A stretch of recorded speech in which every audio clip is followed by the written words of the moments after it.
Dr. Joseph Murphy, O Poder Cósmico da Mente. Capítulo 1.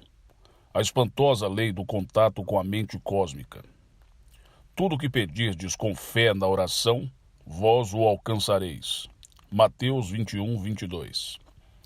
A oração é sempre a solução, pois Deus é nosso socorro bem presente na angústia. Salmo 46, 1. Você aprende a rezar e a crer, e você receberá. Se assim é, e diariamente estamos cercados de provas, a oração é a maior força do mundo.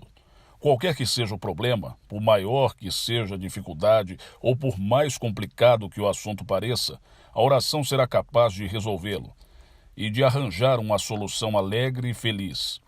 Após haver rezado, dê os passos que a prática parece indicar, porque a sua oração o guiará e orientará. A oração contacta, comunica e alinha seu pensamento com a inteligência infinita, que corresponde à natureza do seu pensamento e de sua crença. A oração lhe proporcionará aquilo que você quiser e aquilo de que você precisa em sua vida. Se você agir propositada, sincera e corretamente, conforme as leis da sua mente. A oração está constantemente realizando o aparente impossível e curando o chamado incurável. Na história do homem, não se concebe um problema que não tenha sido resolvido em alguma ocasião através da oração. Pessoas de todas as idades, de todos os países, de todas as religiões, têm acreditado no milagroso poder da oração. Deus não faz diferença entre as pessoas. Atos 10, 34. E está à disposição de todos os homens, qualquer que seja a raça, credo ou cor.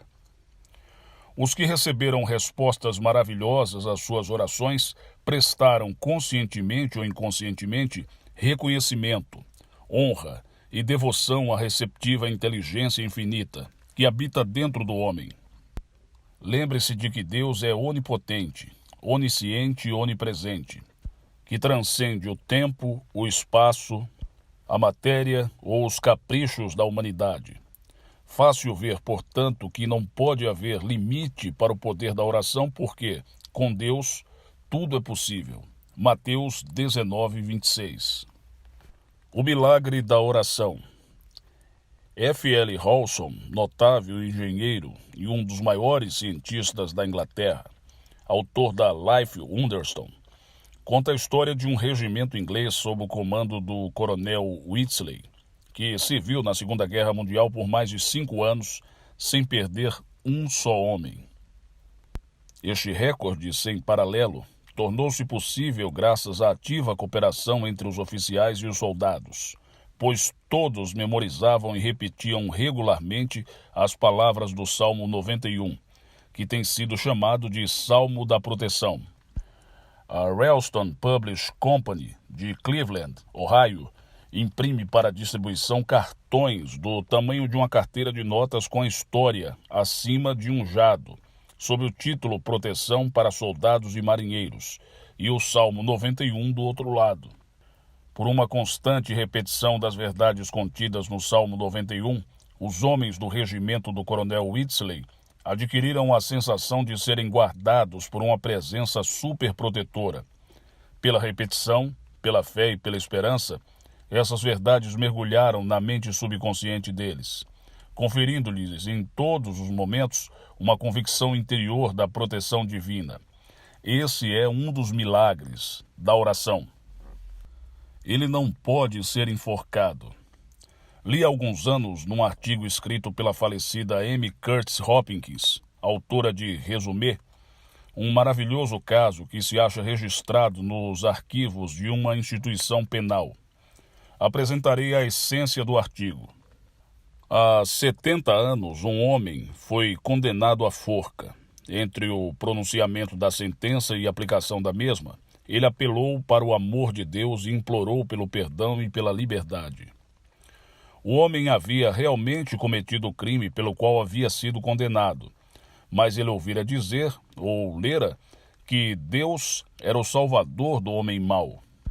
Para a grande confusão e perplexidade dos homens da lei, Quando o criminoso foi conduzido à forca, o alçapão, que de hábito se abria ao menor peso, ficou preso no momento em que o homem pisou nele.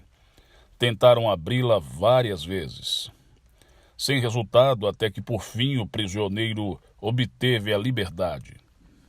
O amor de Deus, com efeito, transcende todo conhecimento e ilumina o caminho que trilhamos. As maravilhas e bênçãos de Deus não têm fim. Deus não condena ou julga nenhum homem. A Bíblia diz: tu és tão puro de olhos que não podes ver o mal e não podes contemplar a iniquidade. Abacuque, capítulo 1, versículo 13. Você se julga pelos conceitos e crenças que mantém. Você está sempre escolhendo os pensamentos e, portanto, julgando-se a si mesmo. Deus o vê como se você fosse perfeito. O ser perfeito não pode ver imperfeição.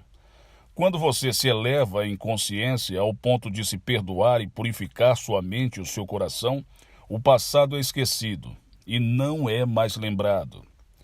Colher o que você semeou é inexorável. Apenas enquanto você não orar ou meditar nas verdades de Deus, por mais horrível que tenha sido o crime ou a ofensa, ele pode ser expurgado da mente junto com o castigo que ordinariamente deveria seguir-se. No entanto, meras afirmações de uma oração perfunctória não alterarão as coisas. São necessários uma vontade muito grande e a sede pelo amor e paz de Deus. Mas um intenso desejo de reformar-se para afastar o castigo que, de outro modo, deve seguir-se ao pensamento negativo e destruidor. Conheci na Inglaterra assassinos que se transformaram completamente através de sua realização interior com o amor de Deus. Eles renasceram totalmente e ficaram tão mudados que lhes seria impossível reincidir nos erros do passado.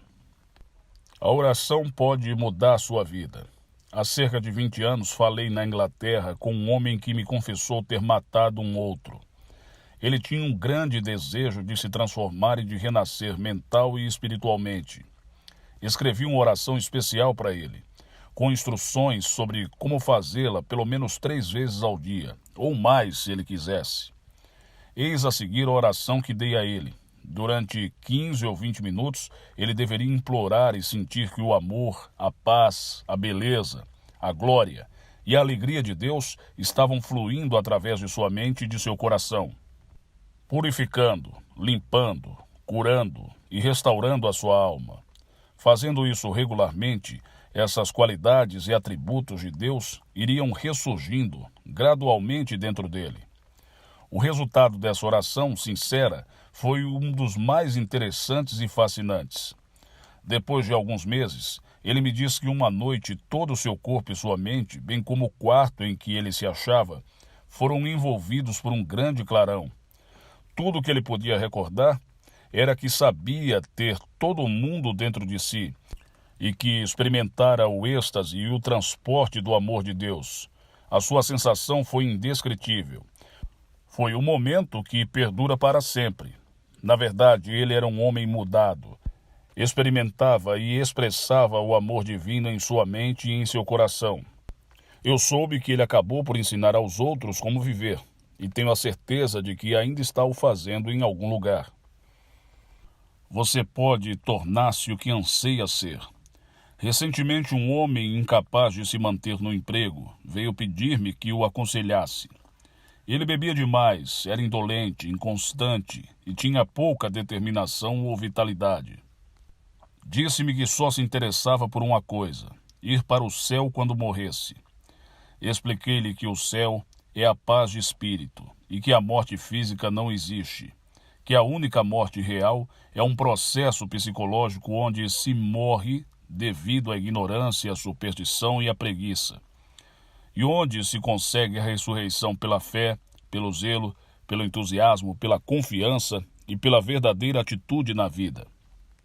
Ele começou a rezar a fim de que a inteligência infinita o guiasse e orientasse para a verdadeira atitude e para que ele prosperasse espiritual, mental e financeiramente. Aos poucos, ele começou a desenvolver um novo interesse e excitação pela vida, e a dedicar-se com vigor ao trabalho. Em pouco tempo, não só manteve o emprego, como também foi promovido a uma posição de maior responsabilidade. A nova atitude mental modificou-lhe toda a vida, e ele me disse: agora estou vivendo no céu. Com o que queria dizer que tinha saúde, desfrutava de harmonia e assumira uma atitude verdadeira. Como a inteligência infinita atendeu à oração dele. Há muitos anos fiz uma série de palestras em Auckland, na Nova Zelândia, no templo do Higher Talk, pensamento mais alto. No fim de uma de minhas palestras fui procurado por um homem que me disse: desejo desesperadamente ir a Nova York visitar minha filha, mas não tenho dinheiro. Repliquei: você assistiu à palestra? Ele respondeu: sim, mas... Sugeri-lhe que esquecesse as dúvidas e afirmasse definitiva e positivamente o que se segue. A inteligência infinita abre o caminho para que eu possa visitar minha filha na cidade de Nova York, por ordem divina. Ele fazia essa simples oração várias vezes ao dia. À noite imaginava e sentia que estava abraçando a filha, e esta lhe falava: paizinho, sinto-me tão feliz por você estar aqui. Antes de eu partir de Auckland, ele me telefonou para o hotel e falou: aconteceu um milagre. Um ex-sócio meu que me havia burlado em 1.000 libras arrependeu-se pouco antes de morrer e determinou que eu deveria receber aquela quantia imediatamente. Dentro de alguns meses, estarei a caminho da América. A inteligência infinita é sábia. Ela sempre atenderá a seu pedido e reagirá de acordo com a natureza dele. Seus métodos são imprevisíveis. A oração supera o preconceito racial. Um jovem soldado incorporado ao meu batalhão do exército me disse: sabe, durante vários anos antes da guerra, tentei entrar numa escola de medicina.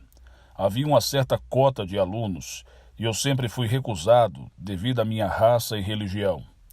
E, no entanto, minhas notas eram bem acima da média.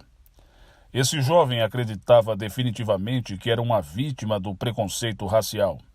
Expliquei-lhe que a inteligência infinita não faz discriminação entre as pessoas e responde a todos os homens consoante a crença deles. Conversei com ele sobre a relação entre a mente consciente e a subconsciente.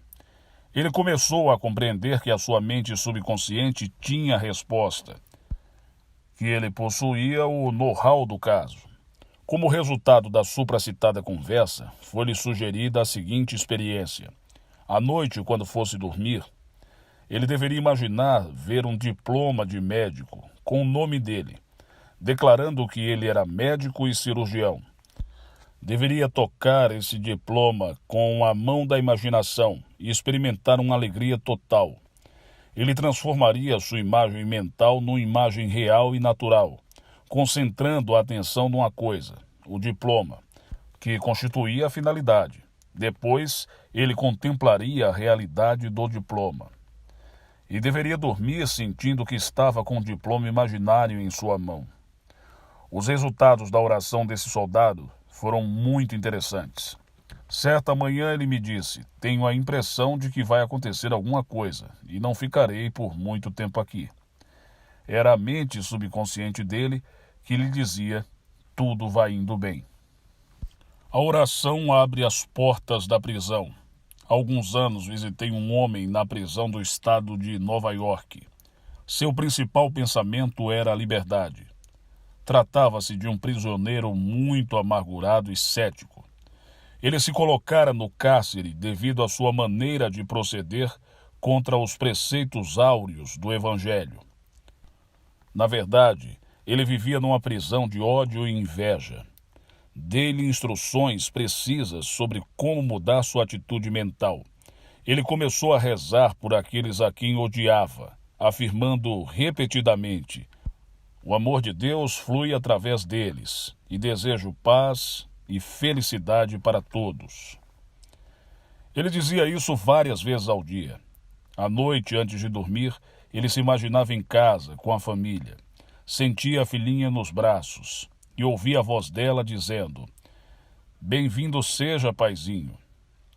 Tudo era realizado em sua imaginação. Depois de um certo tempo, isso passou a ser tão real, natural e vívido, que se tornou parte dele.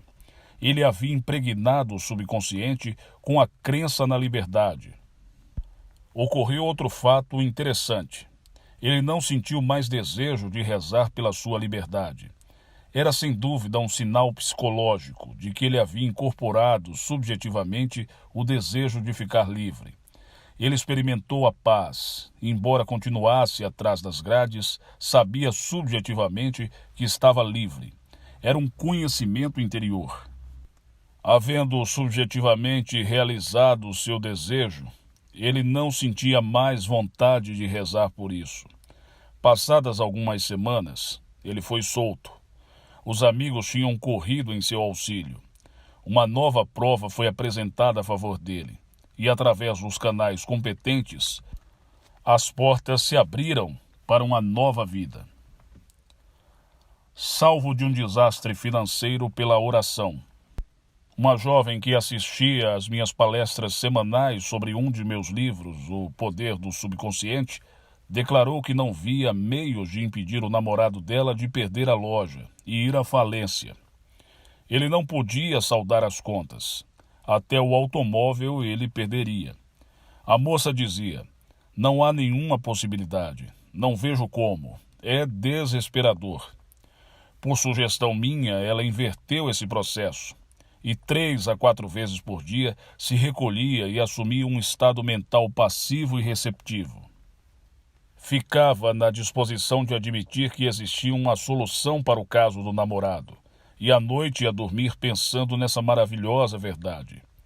Conservo-me firme e sei que há uma solução através da sabedoria da minha mente subconsciente. Acredito agora que ele encontrará uma saída e que tudo terminará bem por ordem divina.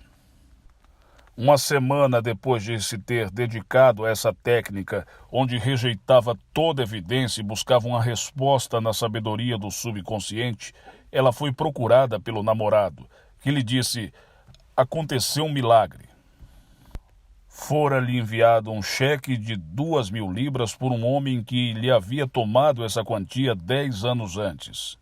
Tinha chegado a resposta à oração cheia de fé da jovem.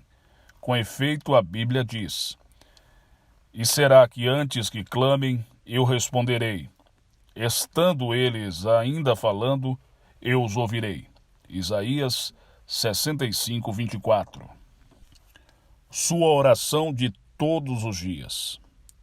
Sei que, por maior que tenha sido a negativa de ontem, minha oração ou afirmação da verdade se elevará triunfalmente hoje.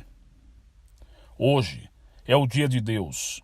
É um dia glorioso para mim. Estou cheio de paz, harmonia e alegria. Tenho fé na bondade, na orientação e no amor de Deus. Estou absolutamente convencido de que, no mais profundo da minha mente, recebo agora as impressões de meus pensamentos.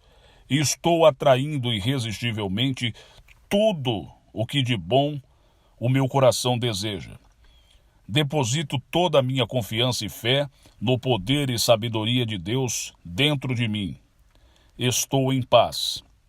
Escuto o convite da presença de Deus dentro de mim, dizendo: "Vinde a mim todos os que estáis cansados e oprimidos, e eu vos aliviarei." Eu descanso em Deus. E tudo está bem. Pontos a relembrar. Primeiro, a oração é sempre a solução. A oração é um desejo dirigido a Deus, e Deus o atende. 2. Com Deus tudo é possível. Deus é todo-poderoso e não conhece obstáculos. 3. Através da repetição das verdades do Salmo 91 e da fé e da esperança que depositar nelas, você pode levar uma vida cheia de encantos. 4. Uma fé total em Deus pode salvar você da morte. 5. Deixe que o amor e a paz divina penetrem no seu coração, e o passado vai ser esquecido e jamais lembrado. 6. A mudança de atitudes muda tudo em sua vida, e todo o seu mundo se funde na imagem de suas convicções dominantes. 7. Na oração, ignore as dúvidas e os temores, e reconheça que a inteligência infinita sabe como agir e possui o know-how da solução. 8. A inteligência criadora, que é Deus em todos os homens, não discrimina as pessoas e responde a todos conforme a sua fé. 9.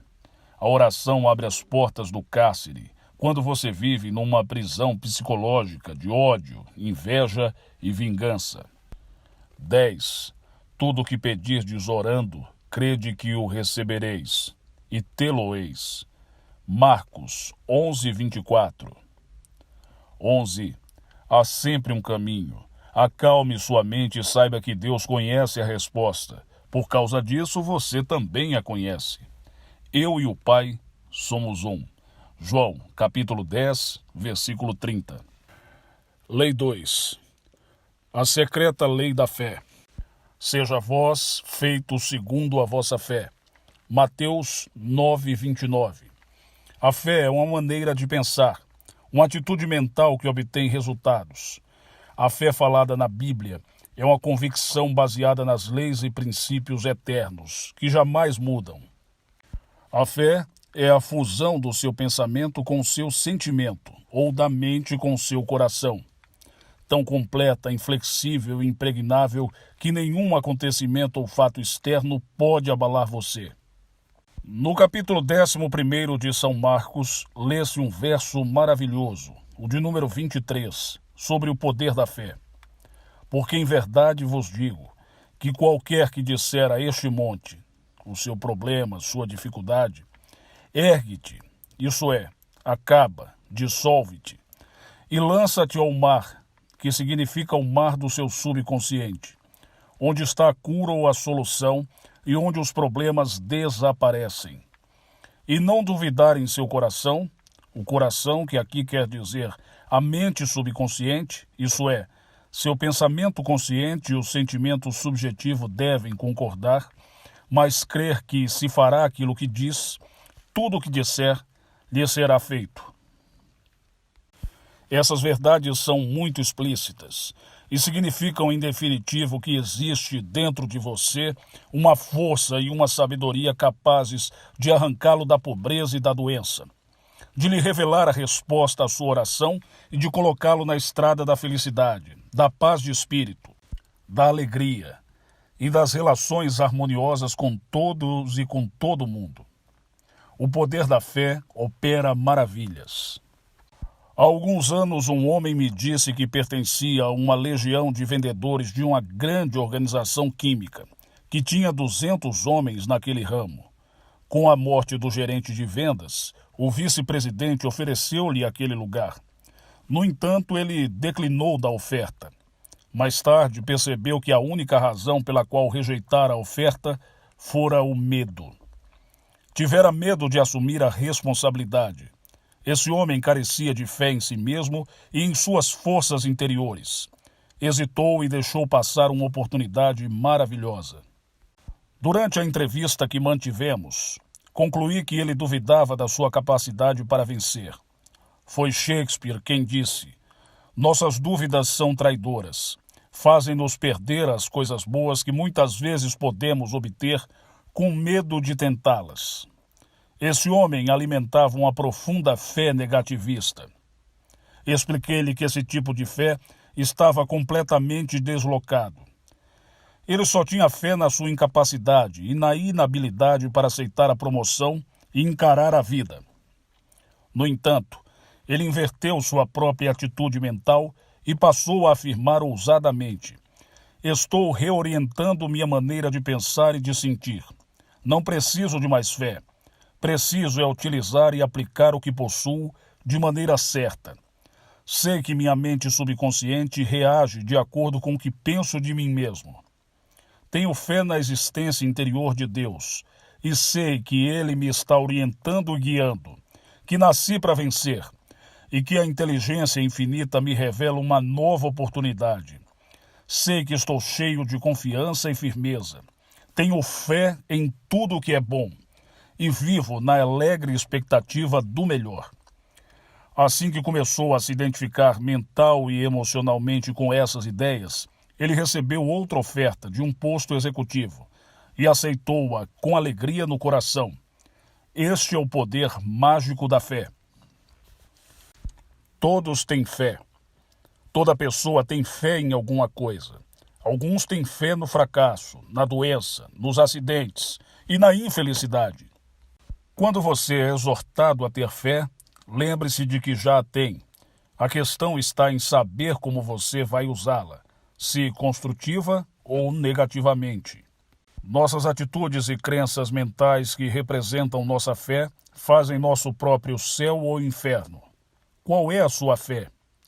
A fé mais nobre, maior e mais elevada é aquela que se baseia nos princípios eternos que jamais se modificam. Tenha fé na lei criadora de sua própria mente, na bondade de Deus e em todas as coisas boas. Uma alegre expectativa pelo melhor e uma crença inscrita firmemente em seu coração, que a inteligência infinita o arrancará de sua dificuldade e lhe mostrará o caminho. Tenha uma firme convicção no poder de Deus para resolver seus problemas e curar você. Tenha fé na inteligência invisível que habita dentro de você e que o capacita a andar por sobre as águas do medo, da dúvida e dos perigos imaginários de toda a espécie. A fé no invisível. Paulo disse: a fé é o firme fundamento das coisas que se esperam e a prova das coisas que não se veem. Hebreus, capítulo 11, versículo 1. Todos os grandes cientistas, místicos, poetas, artistas e inventores são dotados e possuidores de uma fé e confiança duradoura nos poderes invisíveis que trazem dentro de si. Os cientistas e inventores têm fé na possibilidade de execução da ideia. A ideia de um rádio, embora invisível, era real na mente do inventor. A ideia de um automóvel era real na mente de Henry Ford. A ideia de uma nova estrutura é real na mente do arquiteto. A ideia deste livro existe em minha mente. E todas as páginas estão nascendo de ideias, pensamentos, imagens e crenças invisíveis que residem nela. Você deve considerar o fato de que seu desejo, ideia, sonho, novo espetáculo, livro, texto, viagem, empreendimento ou aventura, embora invisíveis, são reais em sua mente. O conhecimento de que sua ideia é real, que tem forma e substância no plano mental, confere-lhe fé científica e torna você capaz de andar sobre as águas da confusão, dos conflitos e do medo, até chegar a um lugar de profunda convicção em sua mente. Subconsciente. Tudo o que for dirigido para o seu subconsciente é projetado na tela do espaço. É assim que suas ideias são objetivadas. Como a fé triunfou. Há alguns anos, quando eu realizava umas palestras em São Francisco, entrevistei um homem que havia perdido a autoconfiança e que se sentia muito infeliz e abatido pelo rumo que seus negócios haviam tomado. Ele era gerente geral de uma grande organização. Seu coração estava cheio de ressentimentos para com o vice-presidente e o presidente da companhia. "Eles estão contra mim", exclamava. E devido a esse conflito interior, o negócio estava declinando. Ele não estava recebendo dividendos e sentia-se muito frustrado devido à falta de fé em si mesmo e em suas invisíveis forças interiores. Ele me declarou que não podia crer no que não podia ver, ouvir, tocar, provar ou cheirar. Perguntei-lhe: "Você é capaz de ver na sua mente o princípio da vida que está dentro de você? O amor que nutre por seu filho ou os pensamentos do seu cérebro?" Ele viu aonde eu queria chegar e aduziu: Sim, eu sei que estou vivo e que não posso examinar a vida por um microscópio ou analisá-la num laboratório químico. À medida que conversávamos, ele percebeu que, a fim de progredir nos negócios e de ter paz de espírito, era-lhe necessário lançar âncoras numa sabedoria e numa força que transcendiam a sua inteligência, as quais são substanciais e eternas. Ele decidiu unir-se mental e emocionalmente com a força interior localizada em sua mente subconsciente. Eis como ele rezou e resolveu o problema do seu negócio, fazendo essa oração várias vezes ao dia. Todos os que trabalham em nossa corporação são cheios de espíritos maravilhosos, verdadeiros elos de Deus na cadeia do seu crescimento, bem-estar e prosperidade. Eu irradio boa vontade em meus pensamentos, minhas palavras e atos, dirigidos aos meus 2 sócios e a todos os da minha companhia. Estou cheio de amor e de boa vontade para com o presidente e o vice-presidente da nossa companhia. Por meu intermédio, a inteligência infinita toma todas as decisões. Tudo o que ocorre em minha vida é certo. Envio pensamentos mensageiros de paz, amor, alegria e harmonia, que seguem à minha frente para o escritório, e a paz de Deus reina soberana nas mentes e corações de todos os da companhia, incluindo a mim também. Vou agora enfrentar um novo dia, cheio de fé, confiança e segurança. Esse executivo repetia a supracitada oração devagar, 4 a 5 vezes por dia, sentindo a verdade por trás daquelas palavras, e elas mergulhavam bem fundo na sua mente subconsciente. Quando, durante o dia, era assaltado por pensamentos de medo ou raiva, ele dizia: que a paz de Deus encha minha alma.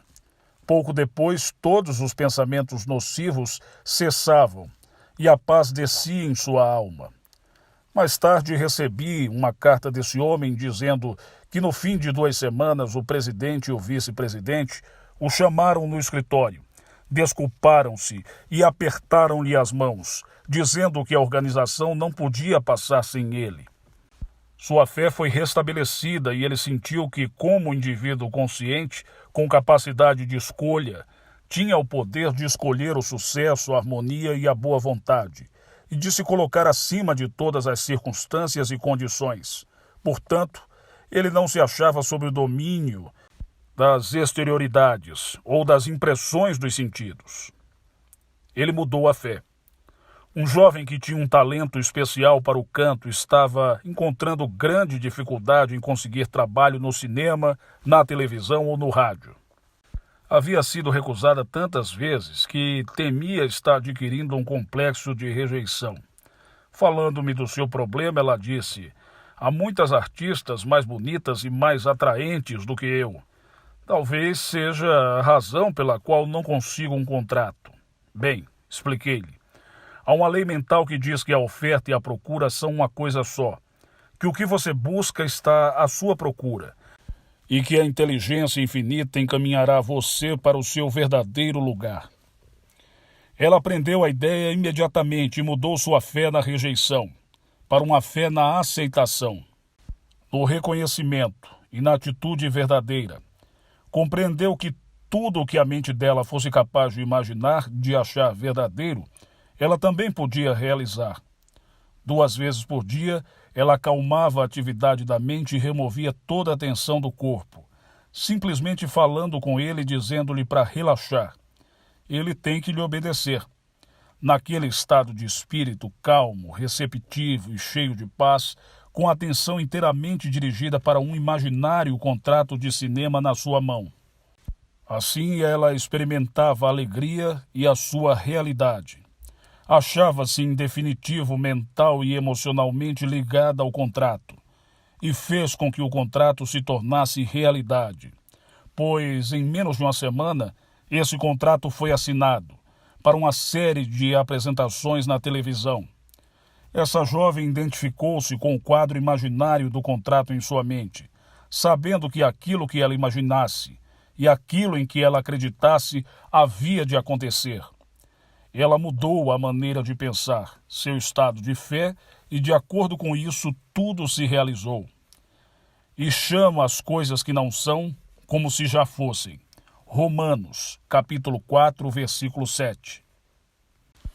Totalmente recuperado pela fé. Alguns anos, enquanto fazia uma série de palestras em Bombay, na Índia, mantive uma longa conversa com um inglês que sofria de um grave problema com as pernas. Há 9 meses que ele se achava confinado em casa e andava com grande dificuldade com auxílio de uma bengala. A primeira coisa que lhe perguntei foi o que ele faria se ficasse bom. Ele respondeu: eu jogaria polo, nadaria, jogava golfe, escalaria os Alpes, o que eu costumava fazer todos os anos. Era a resposta que eu buscava. E eu lhe disse então da maneira mais simples possível, como readquirir o perfeito uso das pernas. O primeiro passo consistia em imaginar que estava fazendo o que costumava fazer.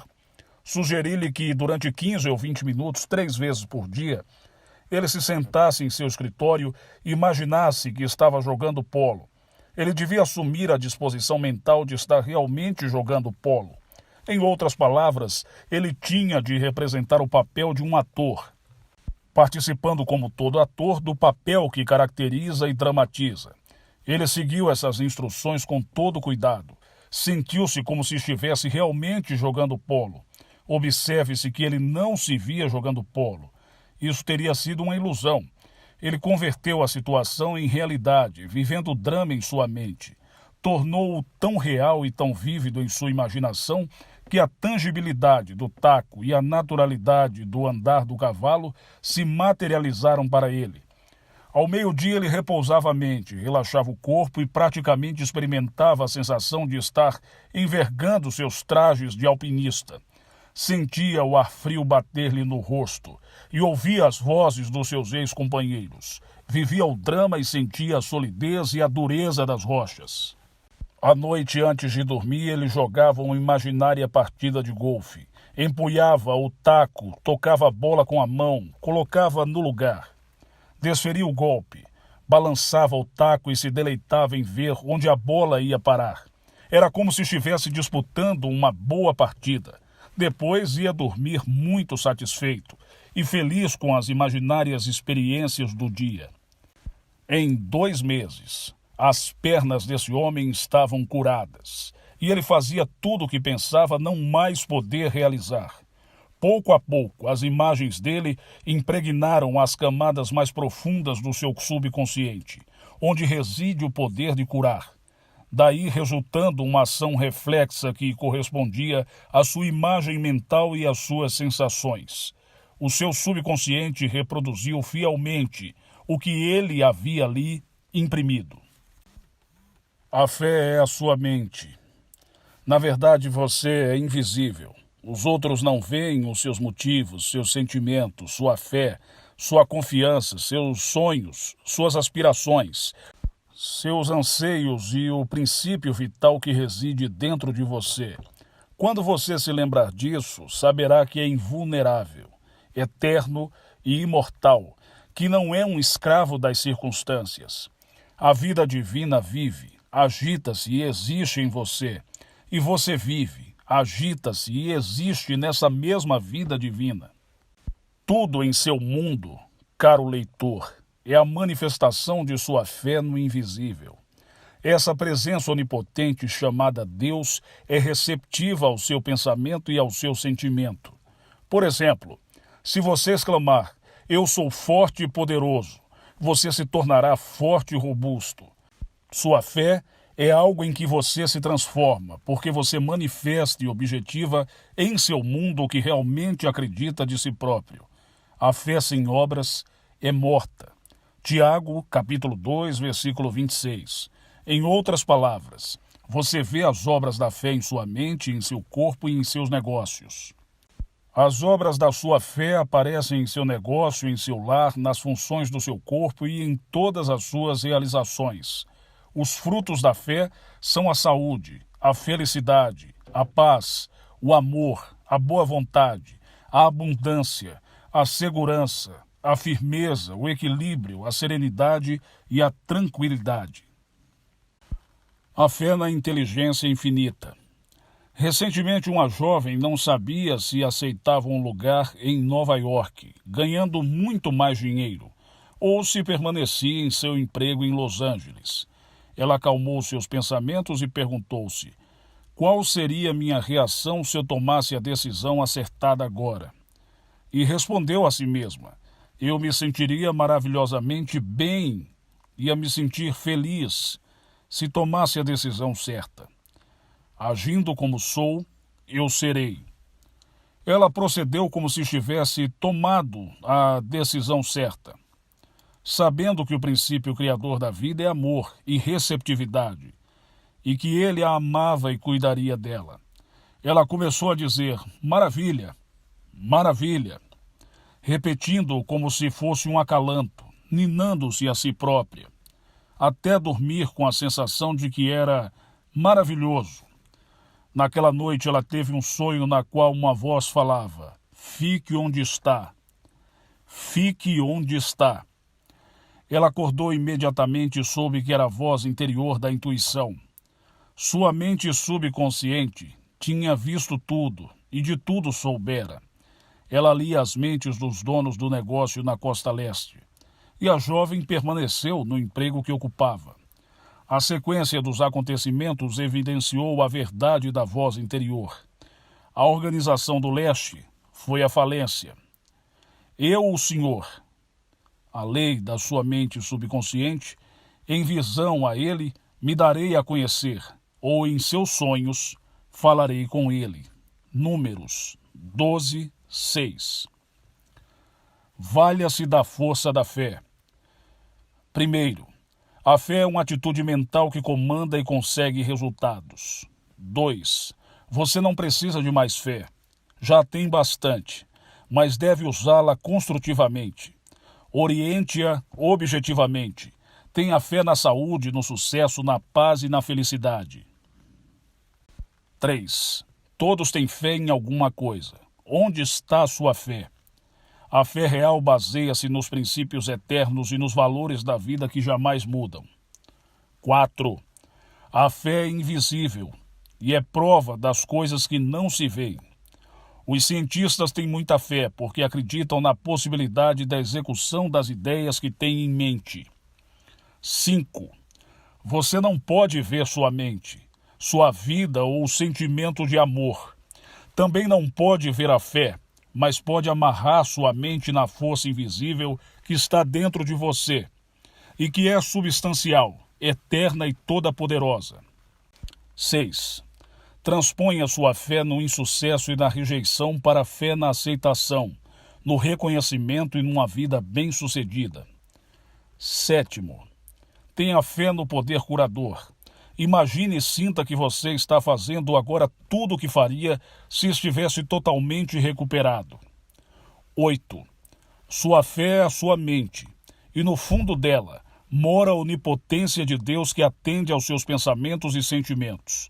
Eis porque você é capaz de superar todas as circunstâncias e condições. 9. Haja mentalmente e sinta-se da maneira pela qual você agiria e sentiria, caso sua oração fosse atendida. E você verá que a força mágica da fé operará maravilhas em sua vida. Final da primeira parte de O Poder Cósmico da Mente, Dr. Joseph Murphy. Olha, se está acompanhando a leitura, vem por aí a parte 2. Antes, se inscreve no nosso canal se você ainda não é inscrito e também dá um joinha, curta e comente aí os nossos vídeos do canal Mensageiro, assim você está nos ajudando a crescer ainda mais essa grande comunidade. Até o próximo vídeo. Muito obrigado.